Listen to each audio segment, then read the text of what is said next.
கடந்த ஞாயிற்றுக்கிழமை நம்ம தமிழகத்தின் முன்னாள் மேயர் துரைசாமி அவருடைய ஒரே ஆசை மகனான வெற்றி துரைசாமி சினிமா படத்துக்காக லொகேஷன் பார்க்குறேன் அப்படின்னு ஹிமாச்சல பிரதேசத்தில் அபாயகரமான பகுதியை காரில் பார்க்க போயிருந்தப்ப அங்கே நடந்த விபத்தில் சிக்கி இன்னும் அவருடைய உடல் கண்டெடுக்கப்படாமல் இருக்கு. இப்படி இருக்க இன்றோட சேர்த்து கிட்டத்தட்ட 5வது நாளா ஹிமாச்சல பிரதேசத்தில் தேடுதல் வேட்டையில ஈடுபட்டுக்கிட்டு இருந்த கிட்டத்தட்ட 5-6 பிரிவு படையினர்கள் அவங்களுக்கு வெற்றி அவருடைய முக்கியமான ஒரு பொருள் தடயம் ஆதாரம் கிடைச்சிருக்கு. ஸோ அதனுடைய அடிப்படையில் தற்போது வெற்றி அவருடைய உடல் எந்த இடத்துல இருக்கு அப்படிங்கிறத கடந்த 5 நாளா தேடி கண்டுபிடிச்சு தற்போது உறுதி செய்திருக்காங்க.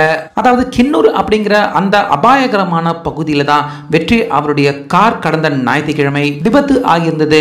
இப்படி இருக்க அந்த பகுதியில இருந்து தற்போது இன்னும் சில கிலோமீட்டர் தொலைவில் வெற்றி அவருடைய செல்போன் அதே போல மூளை மாதிரி இந்த மாதிரியான பொருட்கள் எல்லாமே கடந்த சில நாட்களா அந்த பகுதிகளில் கண்டு எடுத்திருந்தாங்க. முக்கியமா மூளை மாதிரி அதை DNA பரிசோதனைக்கு அனுப்பியிருக்காங்க. ஒருவேளை அது வெற்றி அவருடையதா இல்ல வேறு யாராவதுடையதா அப்படிங்கறத தெரிஞ்சுக்காக சோ இந்த ரிப்போர்ட் வரத்துக்கு 2-3 நாட்களாவது ஆகும் அப்படின்னு கூறப்படுது. இந்த பரபரப்பான சூழ்நிலையில் தான் இன்னைக்கு வெற்றி அவர்கள் வைத்திருந்த சூட் கேஸ் விபத்து நடந்த அந்த பகுதியில் இருந்து ஒரு சில கிலோமீட்டர் தொலைவில் இருந்து இன்னைக்கு தேடுதல் வேட்டையில ஈடுபட்டிருந்த ஆட்கள் கண்டு எடுத்திருக்காங்க. அந்த சூட்கேஸுக்கு உள்ள வெற்றி அவருடைய பொருட்கள் இருக்கிறது உறுதி செய்யப்பட்டிருக்கு.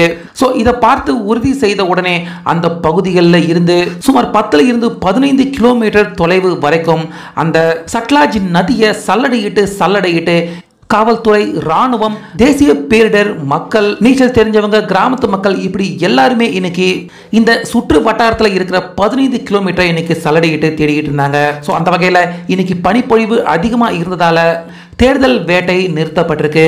அந்த வகையில் இன்னைக்கு வெற்றி அவருடைய சூட்கேஸ் கிடைச்ச அந்த இடத்துல இருந்து நிச்சயமா அந்த 10-15 கிலோமீட்டருக்கு உள்ள கண்டிப்பா சட்லாஜ் நதிக்கு அடியில் வெற்றி அவருடைய உடல் கண்டிப்பா கிடைக்கும் அப்படின்னு எதிர்பார்க்கப்படுது. அதனால நாளைக்கு காலையில வெற்றி அவருடைய உடல் நிச்சயமாக கிடைக்கும் அப்படின்னு தேடுதல் வேட்டையில இருந்தவங்க இன்னைக்கு சீக்கிரமாகவே இருட்டிட்டதால இன்னைக்கு கண்டுபிடிக்க முடியல. ஆனா நாளைக்கு நிச்சயமாக கிடைக்கும் அப்படின்னு வெற்றி அவருடைய சூட்கேஸ் கிடைச்ச இடத்துல இருந்து சுமார் சட்லஜ் நதியை கிட்டத்தட்ட 10 கிலோமீட்டர் வரைக்கும் மார்க் செய்து கண்டிப்பா நாளைக்கு அவருடைய உடல் கிடைக்கும் அப்படின்னு நம்பிக்கையோட சொல்லியிருக்காங்க.